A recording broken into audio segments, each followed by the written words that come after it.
महाराज की जय भवानी। हर हर हर हर जय श्री राम, जय जय श्री राम। काळाराम मंदिरात जायचंय म्हणून अगोदर घोषणा दिलेली आहे।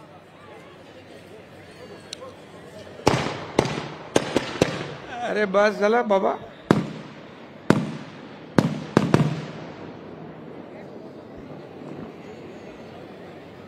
जमलेल्या माझ्या तमाम लाडक्या बहिणींनो आणि लाडक्या भावांनो, लाडके शेतकरी, लाडके युवा, लाडके ज्येष्ठ, लाडके कार्यकर्ते आणि व्यासपीठावर बसलेले माझे सर्व लाडके नेते, लाडके पदाधिकारी, कार्यकर्ते, बांधव, भगिनी आणि पत्रकार मित्रांनो,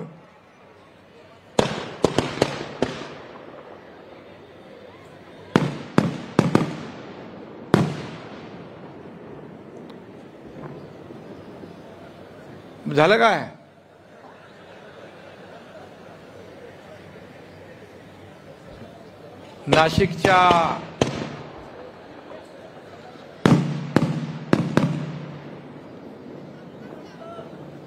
नाशिकच्या पवित्र भूमीत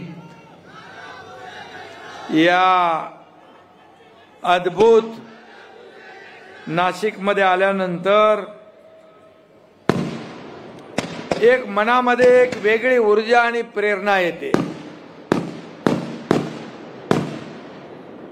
इथं 12 ज्योतिर्लिंगापैकी त्र्यंबकेश्वर आहे, 3.5 शक्तिपीठापैकी सप्तशृंगी माता आहे आणि काळाराम मंदिरात राम आणि सीतामाई आहे। आणि म्हणून अशा या पवित्र भूमीमध्ये तुम्ही राहताय, तुम्ही भाग्यवान आहात। आणि मी देखील आज इथं आलोय, मी देखील भाग्यवान आहे। शिवसेनेला आणि महायुतीला या नाशिककरांनी या झालेल्या विधानसभेच्या निवडणुकीमध्ये एक अद्भुत यश मिळवून दिलं। मला वाटतं 15 पैकी 14 आमदार महायुतीचे निवडून आले। हा इतिहास झाला, हा रेकॉर्ड झाला। ह्या इतिहासामध्ये नोंद होईल असं नाशिककरांनी काम केलं। मी प्रचाराला आलो होतो, त्यावेळेस म्हणालो होतो की मी निवडून आल्यानंतर, निवडणूक झाल्यानंतर विजयाचा गुलाल उधळायला येईल। दिलेला शब्द पाळणारा एकनाथ शिंदे आहे। फक्त गुलाल उधळायला नाही तर या संपूर्ण मतदार राजाचे आभार मानायला मी या ठिकाणी आलोय। तुम्हाला धन्यवाद द्यायला मी या ठिकाणी आलेलो आहे। खरं म्हणजे तुम्ही अभूतपूर्व मॅन्डेट दिलंय। नाशिक हे भक्तीचं गाव मानलं जातं, भक्तांचं ठिकाण मानलं जातं। आणि मी देखील आपल्या प्रमाणेच नाशिकचा भक्त झालोय, या पवित्र भूमीचा भक्त झालो। आज ही जाहीर सभा होतीये, परंतु हे नाशिक हे उत्तर महाराष्ट्राचं मुख्य स्थान आहे आणि म्हणून मला अभिमान आहे आपला। अगदी आपण जर पाहिलं तर अहिल्यानगर पासून ते खाली अक्कलकुवा, शहादा, नंदुरबार अशा या टोकांच्या जिल्ह्यापर्यंत शिवसेनेचा भगवा डौलाने फडकतोय। ही कमाल माझ्या लाडक्या बहिणींची आहे, लाडक्या भावांची आहे, लाडक्या शेतकऱ्यांची आहे, या लाडक्या तरुणांची आहे, या लाडक्या ज्येष्ठांची आहे, ही सगळ्यांची आहे। शिवसेनेवर तुम्ही विश्वास टाकला हे मी स्वतःच भाग्य समजतो। आणि म्हणून नाशिककरांचे आभार मी कसे मानू, कुठल्या शब्दात मानू हे मला सुचत नाही। आज असा जनसागर जो आहे हा भगवा जनसागर उसळलाय, अगदी शेवटला नजर पोचत नाही तिथपर्यंत ही सगळी भगवी लाट निर्माण झाली आहे. आणि म्हणून मी माझ्या जीवात जीव असेपर्यंत तुमच्या विश्वासाला कदापि तडा जाऊ देणार नाही, हे मी सांगायला इथं आलोय. इथं मगाशी गुलाबरावांनी भगूरचं नाव घेतलं. अरे आप्पानी पहिली नगरपालिका भगूरची आणली.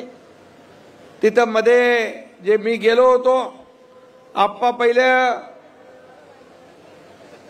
सुखीच्या जागी होते. आप्पाला माहित आहे खरा बाळासाहेबांचा, दिघे साहेबांचा चेला कोण, तर एकनाथ शिंदे. कसा आप्पा राहणार तिकडे. आप्पा आले आणि भगूरला आपण पाणी पुरवठा योजना पण मंजूर केली आप्पाच्या मागणीवर. आज मी हेही सांगतो, इथं 1 लाखांच्या लीडने जिंकणारे दादा भुसे पण इथं आहेत. नावामध्येच नाही तर ते कामातही दादा आहेत. आणि आज मी, अरे तुम्ही ऐकलं तर मी बोलेन ना रे, आज मी त्यांची एक करामत बघितली. जिल्हा परिषद शाळा हिवाळा गाव, त्या गावा म्हणजे हिवाळा म्हणजे गावाचं नाव आहे, त्या गावात शाळेत गेलो. आदिवासी मुलं, आदिवासी शिक्षक, किशोर गावित नावाचा शिक्षक. अरे काय त्याची किमया आहे. अरे तिथली मुलं अगदी दुर्गम भागात, अगदी रिमोट एरियात त्या ठिकाणी ती शाळा पाहिली. मुलं दोन्ही हाताने लिहितात. एका हाताने मराठी लिहितात, दुसऱ्या हाताने इंग्लिश लिहितात. एकदाच एकाच वेळेला. आणि पाडे आपण कितीपर्यंत म्हणतो, एकापासून 25-30 पर्यंत. ती मुलं 1330 पर्यंत पाडे म्हणतात. 1330 काय असतं 1330. आणि कलम सांगू ती कलम वाचून दाखवतात, धडाधड त्याचा अर्थ सांगतात. अशी चमत्कार आणि एक अद्भुत असं त्या ठिकाणी विश्वास बसणार नाही अशा प्रकारची शाळा तुमच्या दादा भुसेंनी केली आहे. त्यांचं मी मनापासून अभिनंदन करतो. आणि दुसरा आमचा आमदार इकडे आहे, सुहास अण्णा कांदे. सुहास अण्णा बोले तो जायंट किलर आहे, विरोधकांचा सुपडा साफ करणारा. कुठे आहे तो? सुहास कांदे करतात भल्या भल्यांचे वांदे. आणि सुहास अण्णांनी या निवडणुकीत देखील भल्या भल्यांचे वांदे करून दाखवले. मला वाटतं 2 आमदार आहे ना आपल्याकडे, सुहास अण्णा आणि दादा भुसे. आणि म्हणून सुहास अण्णा हा बाळासाहेबांचा कट्टर शिवसैनिक. कुणी अंगावर आलं की त्याला कसं शिंगावर घ्यायचं ते सुहास अण्णाला माहित आहे. तसा पेलवान माणूस आहे. आणि म्हणून हे सगळे आपले व्यासपीठावर बसलेले सर्व पदाधिकारी, मी नावं घेत नाही, एवढं मोठं व्यासपीठ आहे. हे आपलं वैभव आहे. गुलाबराव तर आहे तोफखाना आपला. आणि एवढं मोठं व्यासपीठ बघा किती मोठं आहे. हे आपलं वैभव आहे. आणि ही समोर बसलेली आपली दौलत आहे. हे शिवसैनिक हे आपलं दौलत आहे. हीच आपली कमाई आहे, हीच आपलं ऐश्वर आहे. आणि म्हणून जो तूफानों में पलते हैं वही दुनिया बदलते हैं. बाळासाहेब आणि दिघे साहेबांचा प्रत्येक कार्यकर्त्याच्या मनगटात दुनिया बदलने की ताकद है. आणि म्हणून या एकनाथ शिंदेने 2.5 वर्षापूर्वी उठाव केला. या राज्याने नाही, देशाने नाही तर जगातल्या 32 देशाने नोंद घेतली. कोण एकनाथ शिंदे? अरे कोण आहे एकनाथ शिंदे? हा साधा कार्यकर्ता आहे, एक शिवसैनिक आहे. पण बाळासाहेबांचा कडवट शिवसैनिक आनंद दिघे साहेबांचा शिवसैनिक आहे, तो कधी कुणाला घाबरला नाही, घाबरणार नाही. आणि म्हणून जेव्हा शिवसेनेचं खच्चीकरण होऊ लागलं, शिवसेना आणि धनुष्यबाण काँग्रेसच्या दारात घाण टाकला, ते आम्हाला बघवलं नाही. आणि म्हणून मगाशी गुलाबरावांनी सांगितलं की 50 शिलेदार, त्याच्यामध्ये हा एकनाथ शिंदे, माझ्याबरोबर अनेक लोक, दादा भुसे, गुलाबराव, आणखी लोक मंत्री होते. लोक सत्तेकडे जातात, आम्ही सत्तेच्या विरुद्ध दिशेने उतरत होतो. काय होईल आम्हाला माहित नव्हतं. तुम्ही त्यावेळेस पाहत होता बातम्या, तुमच्या देखील पोटात गोळा उठत होता. काय होणार, एकनाथ शिंदे जिंकणार की एकनाथ शिंदे शहीद होणार. पण ज्याच्या मागे परमेश्वराची कृपा, बाळासाहेबांचे आशीर्वाद, आनंद दिघे साहेबांचे आशीर्वाद आणि तमाम शिवसैनिकांचे आशीर्वाद आहेत. हा एकनाथ शिंदे लढला आणि जिंकला. या महाराष्ट्रामध्ये सर्वसामान्य माणसांच्या मनातलं सरकार स्थापन केलं. 2.5 वर्ष पायाला भिंगरी लावून, एकही दिवस सुट्टी न घेता, दिवस रात्र एक करून, रक्ताचं पाणी करून या ठिकाणी 18-18, 20-20 तास, कधी कधी न झोपता देखील या तुमच्या एकनाथ शिंदेने काम केलं. या महाराष्ट्रामध्ये 2.5 वर्ष ज्यांनी सगळं बंद करून ठेवलं होतं, 2.5 वर्षापूर्वी सगळे प्रकल्प बंद. जे देवेंद्र फडणवीस मुख्यमंत्री असताना जलयुक्त शिवार, मराठवाडा वॉटर ग्रीड, शेतकऱ्यांचे अनेक प्रकल्प बंद चालू केले, ते महाविकास आघाडीने बंद केले. मंदिर बंद, दुकान बंद, घर बंद. तुम भी घर में, हम भी घर में. गरम पाणी प्या, तोंडाला मास्क बांधा, फेसबुक लाईव्ह करून काम होतं का? फेस टू फेस लढावं लागतं, लोकांना भिडावं, लोकांमध्ये जावं लागतं, लोकांना ऐकावं लागतं, लोकांशी संवाद साधावा लागतो. त्यांच्या दुःख आणि वेदना ऐकून घेऊन त्यावर फुंकर घालावी लागते, सोडवावी लागते. सरकार कशासाठी आहे? सरकार कुणासाठी आहे? सरकार सर्वसामान्यांचं सरकार म्हणतो आपण. मग माझ्या लाडक्या बहिणी, त्यांच्या पोराचं शिक्षण, त्यांच्या मुलाचं औषधोपचार, त्यांच्या नवऱ्याचा कधी कुठं हॉस्पिटलचा खर्च करायला इकडं तिकडं बघायला लागलं तर मग सरकार काय कामाचं? मी आपल्याला सांगतो, माझ्या लाडक्या बहिणींना मी सांगतो, मी माझ्या आईची काटकसर पाहिली आहे डोळ्याने, तिची तगमग पाहिली आहे. घर चालवताना कशी कसरत करत होती ते मी पाहिलंय. माझ्या पत्नीची कसरत पाहिली आहे, मी पाहिलंय. जेव्हा मी मुख्यमंत्री झालो त्यावेळेस मी ठरवलं, माझ्या दादा भुसे असतील, गुलाबराव असतील, आणि आम्ही ठरवलं या लाडक्या बहिणींसाठी काय करायचं. त्यांच्या जीवनामध्ये सुखाचे, समाधानाचे दिवस आणायचे असतील तर त्यांच्यासाठी लाडकी बहीण योजना का करू नये. मी लगेच आमचे उपमुख्यमंत्री देवेंद्रजी, अजितदादा यांना सांगितलं. योजना सुरू झाली. योजना सुरू झाल्यानंतर विरोधक म्हणाले चुनावी जुमला, ही खोटी योजना. कोर्टात गेले, बंद पाडायला बदनाम केलं. या लाडक्या बहिणींना काय विकत घेताय का, भीक देताय का, असं हिनवू लागले. या योजनेमध्ये खोडा घालण्याचा प्रयत्न केला. पण आम्ही योजना ही सुरू केली. 1, 2, 3, 4, 5, 6 हप्ते आम्ही लाडक्या बहिणींच्या खात्यात जमा केले. आणि तेव्हा मी सांगितलं, हे सावत्र दुष्ट भाऊ, जे योजनेत तुमच्या खोडा घालतायत त्यांना योग्य वेळी जोडा दाखवा, तुम्ही फक्त जोडा नाही दाखवला, चांगला लगावला आणि त्यांना चारी मुंड्या चित करून टाकलं आणि या ठिकाणी महायुतीचं सरकार आलं. Landslide mandate.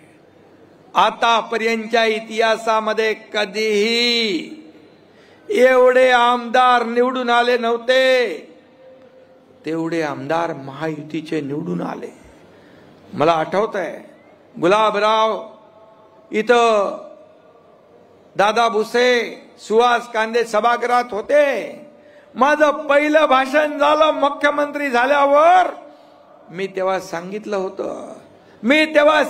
होतं मी आणि देवेंद्रजी मिळून येणाऱ्या विधानसभेच्या निवडणुकीमध्ये 200 पेक्षा जास्त आमदार निवडून आणणार, नाही तर गावाकडे शेती करायला जाणार. शब्द माझा पाळला. मी शब्द पाळला. शब्द देणारा आणि शब्द पाळणारा तुमचा एकनाथ शिंदे आहे. एक बार कुठेतरी एक डायलॉग है, एक बार जो कमिटमेंट कर दी तो फिर मैं खुद की भी नहीं सुनता. असं माझं काम आहे. साधा कार्यकर्ता आहे मी, पण मला हलक्यात घेऊ नका. साधा आहे पण बाळासाहेबांचा कार्यकर्ता आहे, दिघे साहेबांचा आहे. मला हलक्यात घेऊ नका. ज्यांनी हलक्यात घेतलं त्यांना काय झालं माहित आहे आपल्याला. मी त्याच्यामध्ये जाऊ इच्छित नाही. आणि म्हणून मगाशी सांगितलं गुलाबरावनी, 2-3 शब्द आहेत तुमच्याकडे. गद्दार, खोके, किती वेळ बोलणार? अरे तुम्हाला खोक्यामध्ये बंद करून टाकलं. या विधानसभेच्या निवडणुकीत तुम्ही 97 जागा लढले आणि किती जिंकले? 20.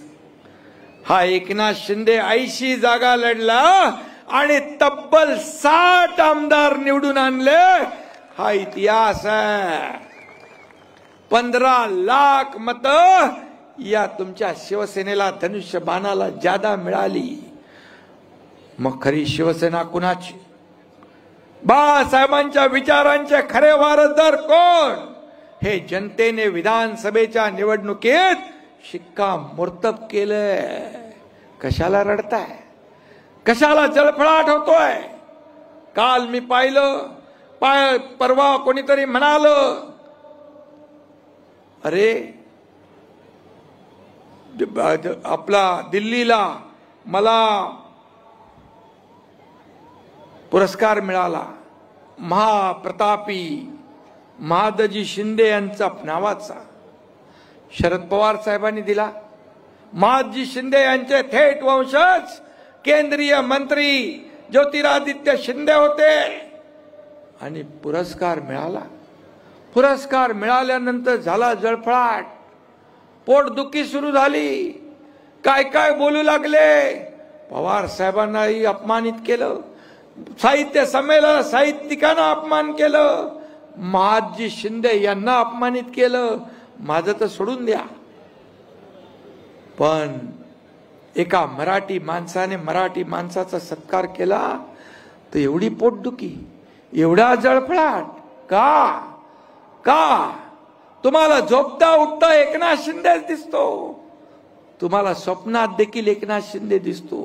मोगलांच्या घोड्यांना पाणी पिताना संताजी धनाजी दिसत होता, तसा एकनाथ शिंदे दिसतो. तुम्ही एवढी पोटदुखी जातच नाही. काल मी कुठेतरी म्हणालो, कारण तुम्ही औषध कंपाऊंडर कडून घेताय म्हणून तुमची पोटदुखी जात नाही. चांगला डॉक्टर घ्या आणि पोटदुखी घालवा. बाळासाहेब ठाकरे आपला दवाखाना आपण सुरू केलाय मोफत मध्ये, पोटदुखी वाल्यांना पोटदुखी दूर करण्यासाठी. मला एवढंच सांगायचं आहे. मी आपल्याला एवढंच सांगतो, मी एका शेतकऱ्याचा मुलगा आहे. एका शेतकऱ्याचा मुलगा ते या राज्याचा मुख्यमंत्री झालो, पण मी कार्यकर्ता म्हणून काम केलं. कालही कार्यकर्ता म्हणून काम केलं, आजही कार्यकर्ता म्हणून काम करतो आणि उद्याही कार्यकर्ता म्हणूनच काम करणार आहे. मी आपल्याला एकच सांगतो, मी सीएम होतो. लोक म्हणायचे चीफ मिनिस्टर, मी म्हणायचो सीएम म्हणजे कॉमन मॅन.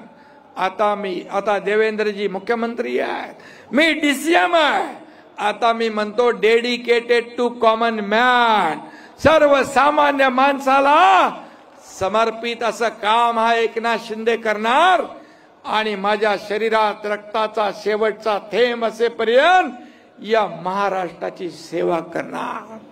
मला काय मिळालं यापेक्षा या महाराष्ट्रातल्या जनतेला काय मिळालं, त्यांच्या जीवनामध्ये बदल घडवायला काय मिळालं, काय दिलं, हे आम्ही बघणारे आहोत. इथं देना बँक आहे, समोर लेना बँक होती. आणि म्हणून म्हणाले, मी एवढंच सांगतो, अरे माझी लाईन कमी करण्यापेक्षा पुसण्यापेक्षा तुमची लाईन मोठी करा, तुमची लाईन मोठी करा, काम करा. एकनाथ शिंदे सारखं माझ्यापेक्षा जास्त मी तुम्हाला सल्यूट करीन. पण अशी लाईन पुसून माणूस छोटा होत नाही. एकनाथ शिंदे जहां खड़ा होता है वहीं से लाइन शुरू होती है. ये लाईन जनसेवेची आहे, ही रांग जनसेवेची आहे. आणि म्हणून काही लोक म्हणाले, तुम्ही आमचे लोक घेतले. अरे तुमची लोक तुम्हाला का सोडतात ते तर बघा. परवा रात्री नाशिकचे 2 नगरसेवक आले, पदाधिकारी आले. मी म्हणालो मेळाव्यामध्ये आपण घेऊ. साहेब मेळाव्यापर्यंत कशाला थांबताय, 2 वाजले होते रात्री. त्यांचा 2 वाजता प्रवेश घेतला. राजन साळवी कोकणातला जिल्हा उपनेता आमदार तो आला, कोकणातला वाघ, त्याचा प्रवेश घेतला. चंद्रपूर मधून जिल्हा प्रमुख आला मुकेश जीवतोडे, त्याचा प्रवेश रोज सुरू आहे. आणि म्हणून का लोक येत आहेत, का लोक तुम्हाला सोडतायत. म्हणाले आम्ही डोकी फोडू. डोकी फोडू कुठे माणसं तुमच्याकडे, सगळी माणसं इकडे आलेत आणि सगळी माणसं इकडे बसलेली आहेत. ते शोलेतला डायलॉग मला आठवतोय, मी कुठेतरी म्हणलोय. आसरानी म्हणायचा, मैं अंग्रेज जमाने का जेलर हूं, आधे इधर जाओ आधे उधर जाओ, बाकी मेरे पीछे आओ. अरे पीछे बघतोय तर आहे कोण, ही कुणाचं नाव घेताय तुम्ही. आणि म्हणून सुंब जळाला पण पीळ जाईना. आणि म्हणून मी आपल्याला एवढंच सांगतो, जनतेचा विश्वास आपण संपादन केलाय. जनतेने विश्वास आपल्यावर टाकलाय. महाराष्ट्रातल्या जनतेने जो विश्वास टाकलाय त्याला तडा जाऊ द्यायचा नाही, त्याला तडा जाऊ देणार नाही. आणि म्हणून आपली जबाबदारी आणखी वाढली आहे. लोक विश्वास उन्हीं पे करते जिन्हें खुद पर विश्वास होता है. आणि म्हणून किती टीका झाल्या, किती शिव्या शाप दिल्या, तरी तुम्ही चिंता करू नका, फिकीर करू नका. तुम्ही शिवसैनिक असे आहात, लात मारू तिथून पाणी काढू अशी ताकद तुमच्याकडे आहे. अशी ताकद माझ्या शिवसैनिकांच्या मनगटात आहे. आणि म्हणून आपला पक्ष वाढतोय, संघटना वाढतीये. आणि म्हणून हा ओघ असाच सुरू आहे, हा ओघ असाच सुरू राहणार आहे. महाराष्ट्रातल्या काना कोपऱ्यातून लोक शिवसेनेमध्ये येत आहेत, बाळासाहेबांच्या विचारांच्या शिवसेनेत येत आहेत, धर्मवीर आनंद दिघे साहेबांच्या विचारांच्या शिवसेनेत येत आहेत. मी छोटा एक निमित्त मात्र आहे. हा पक्ष मालक आणि नोकराचा नाही, हा पक्ष कार्यकर्त्यांचा आहे. कार्यकर्त्यांचा पक्ष आहे. खासदार डॉक्टर श्रीकांत शिंदे कोल्हापुरात म्हणाले आपल्या अधिवेशनात, हा पक्ष कार्यकर्त्यांचा है. राजा का बेटा राजा नहीं बनेगा, जो काम करेगा वही राजा बनेगा. हा पक्ष आहे आपला. आणि बाळासाहेब आपल्या सहकाऱ्यांना, कार्यकर्त्यांना सवंगडी समजायचे. त्यांच्यानंतर लोक कार्यकर्त्यांना, सहकाऱ्यांना घरगडी समजू लागले, अपमान करू लागले. म्हणून लोक त्यांना सोडू लागले. आणि म्हणून आत्मचिंतन आणि आत्मपरीक्षण करण्याचं काम कुणी करायला पाहिजे ते बघा.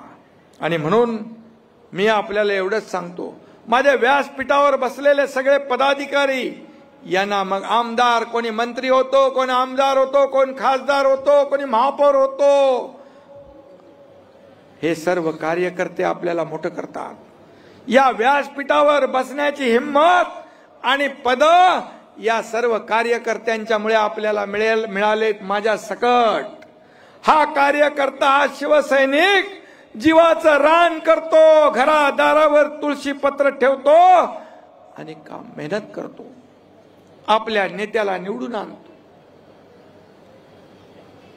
पण त्याची अपेक्षा असते, जेव्हा तो अडचणीत असतो, जेव्हा तो संकटात असतो, मग हॉस्पिटलची मदत असेल, कोर्टाची असेल, पोलीस स्टेशनची असेल, तेव्हा मात्र आम्ही सगळ्यांनी मिळून, नेत्यांनी, मंत्र्यांनी, आमदारांनी, खासदारांनी, पदाधिकाऱ्यांनी या शिवसैनिकांच्या पाठीशी ठामपणे उभं राहिलं पाहिजे, एवढीच अपेक्षा या कार्यकर्त्याची असते.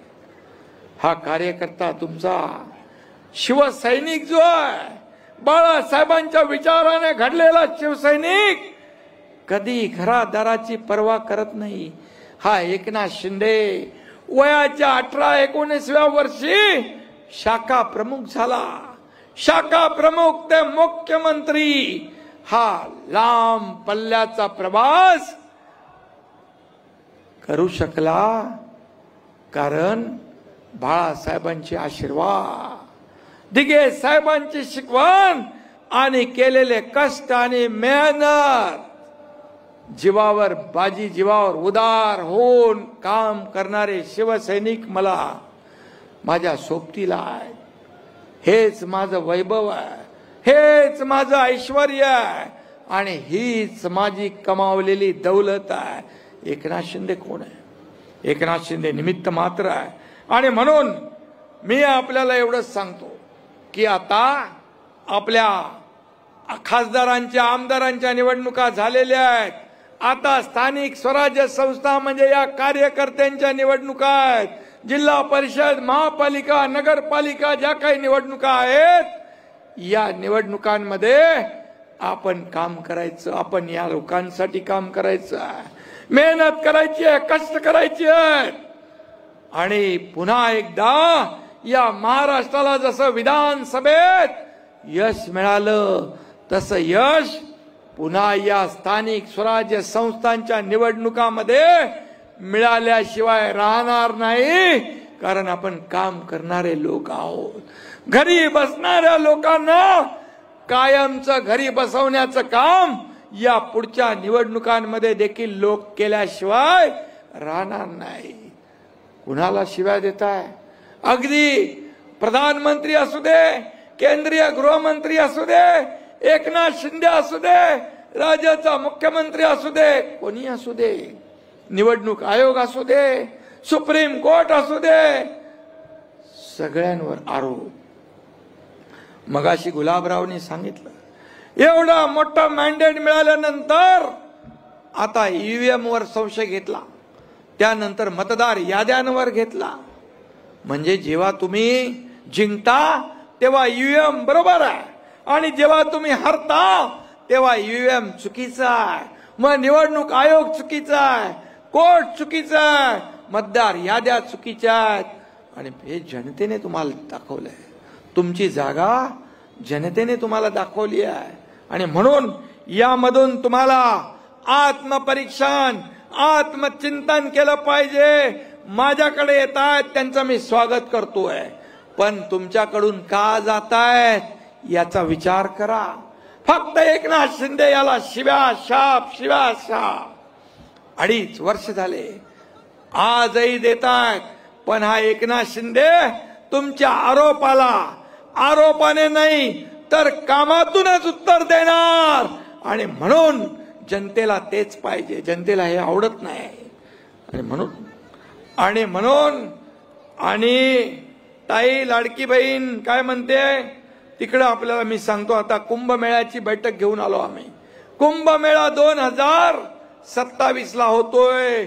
कुंभमेळ्याची तयारी, या ठिकाणी येणारे लाखो करोडो भाविक जसं सरकार नियोजन करणार तसे आपल्या शिवसैनिकांची देखील जबाबदारी आहे की आलेल्या प्रत्येकाला सुखरूप पुन्हा घरी पाठवलं पाहिजे आणि त्यासाठी देखील आपण सगळ्यांनी तयारी करा। कुंभमेळा महत्वाचा आहे, आपल्या हिंदू धर्माचा प्राचीन वारसा आहे, संस्कार आहे आणि म्हणून हा देखील विकास हा सुद्धा संस्कार आहे। आणि म्हणून मी आपल्याला एवढंच सांगतो, प्रयागराज मध्ये कुंभमेळा होतोय, करोडो लोक तिकडे गेलेत, आता 2027 मध्ये लाखो करोडो लोक देखील इथे येतील। आता दादा भुसे, सुहास कांदे आम्ही बैठकीला होतो आणि त्याचं नियोजन काय झालं पाहिजे यासाठी देखील मुख्यमंत्री आम्ही सर्वजण टीम म्हणून काम करणार आणि म्हणून आपल्याला मी मनापासून या ठिकाणी शुभेच्छा देतो। खरं म्हणजे मला आठवतंय प्रधानमंत्री मोदी साहेबांनी मंदिरांच्या स्वच्छतेची मोहीम इथून चालू केली होती, नाशिक मधून, आणि म्हणून नंतर लोकसभा आणि विधानसभा निवडणुकांमध्ये आपण विरोधकांचा सफाया करून एक प्रकारे स्वच्छता सुरू केलेली आहे। आणि म्हणून येणाऱ्या स्थानिक स्वराज्य संस्थांमध्ये देखील आपल्याला अशी स्वच्छता मोहीम सुरू ठेवायची आहे।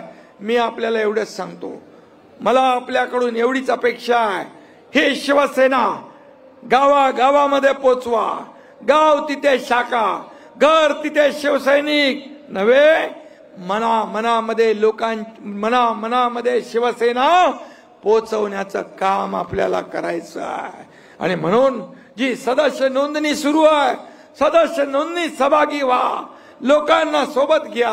शिवसैनिक लोक आतुरतेने आपली वाट पाहताय, तुम्ही पोचलं पाहिजे तिकडे। आणि म्हणून मी आपल्याला एवढंच सांगतो, नाशिकचा विषय काहीतरी टॅक्सचा होता, टॅक्सचा काहीतरी विषय होता, मला मगाशी अजय सांगत होता, टॅक्सचा विषय तो देखील आपण मार्गी लावू। मी मुख्यमंत्री असताना सिडकोची इथली घरं फ्री होल्ड केली, त्यामुळे लाखो नागरिकांना त्याचा फायदा झाला। नारपार गिरणा नदी जोड प्रकल्प, त्याला 7,000 कोटीची मान्यता आपण दिली आहे। नाशिक जळगाव जिल्ह्याला सिंचनाचा मोठा त्याच्यामुळे फायदा झाला आहे। वाढवण ते नाशिक हाय स्पीड कनेक्टिव्हिटी आपण करतोय। नाशिक जिल्ह्याचा जीडीपी 1,36,000 कोटीवरून पुढील 5 वर्षात 2,75,000 कोटीपर्यंत वाढवण्याचा आपला उद्दिष्ट आहे।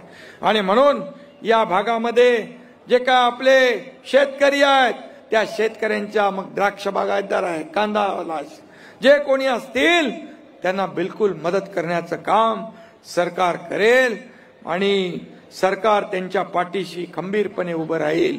कारण शेतकरी हा आपला अन्नदाता आहे, शेतकरी हा आपला मायबाप आहे। किती योजना शेतकऱ्यांना केल्या आपण, कधी झाल्या नव्हत्या एवढ्या योजना आपण केल्या, पण विरोधक म्हणतात काय दिलं काय दिलं काय दिलं। 45,000 कोटी रुपये शेतकऱ्यांच्या 2.5 वर्षामध्ये आपण त्यांच्या योजनांवर खर्च केले। आणि म्हणून हे सर्वसामान्यांचं सरकार आहे, हे शेतकऱ्यांचं सरकार आहे। आणि म्हणूनच या राज्यामध्ये एवढ्या मोठ्या प्रमाणात आमदार निवडून आले आणि म्हणून हीच परंपरा पुढच्या स्थानिक स्वराज्य संस्था निवडणुकीमध्ये आपल्याला कायम ठेवायची आहे, हे मी सांगायला आलोय आणि तुमचे धन्यवाद मानायला आलोय। पुन्हा एकदा आपल्या सर्वांना मनापासून मी शुभेच्छा देतो, मनापासून आपल्याला धन्यवाद देतो। जय हिंद, जय महाराष्ट्र, जय श्रीराम। जोरात टाळ्या झाल्या पाहिजेत, कोणीही जागेवरनं उठू नका। आपल्याला पक्षप्रवेश घ्यायचे, सगळ्या पदाधिकाऱ्यांनी जागेवर बसून घ्या। बरेच पक्षप्रवेश आहेत, पण औपचारिकरित्या आपण